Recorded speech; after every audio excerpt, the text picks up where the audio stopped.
Patok ngayon sa YouTube ang mga video clips ng umano'y actual encounter sa multo at maiingay na espiritu o poltergeist. Gaya na lang ng video ng pintuang ito na kusa umanong bumukas gayong wala namang tao. Pero mas agaw pansin ang Ghost in the Pantry ng isang taga San Diego, California. Parang serye ito na araw-araw kinunan. Bigla raw kasing bumubukas ang pintuan ng pantry tuwing hating gabi. At sa ika-10 araw, may isinama pa siyang tao para makita rin ang kanyang nabibidyuhan. Oh my God! Oh my God, dude. The hell is that? Ipinasuri namin ang video sa psychic medium na si Stargazer. Isa-isa niyang pinag-aralan at pinakiramdaman ang lahat ng video clips ng Ghost in the Pantry. Maaring totoo kasi hindi ko masyado siya nasusuki ng chirometer, pero as is may nakikita na ako eh.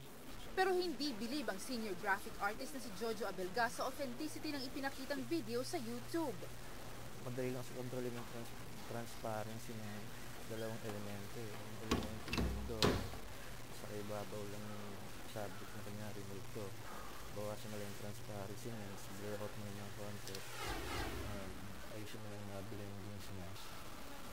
Kaya mo na-produce yung gano'n klase ng effects. Simple lang daw itong gawin ngayon. Sa katunayan, nagpakita pa siya ng sample ng kanyang likha.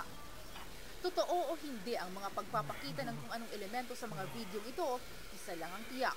May mga bagay pa rin sa mundo ito na minsan ay mahirap may paliwanag. Rod Macenas, Patrol ng Pilipino.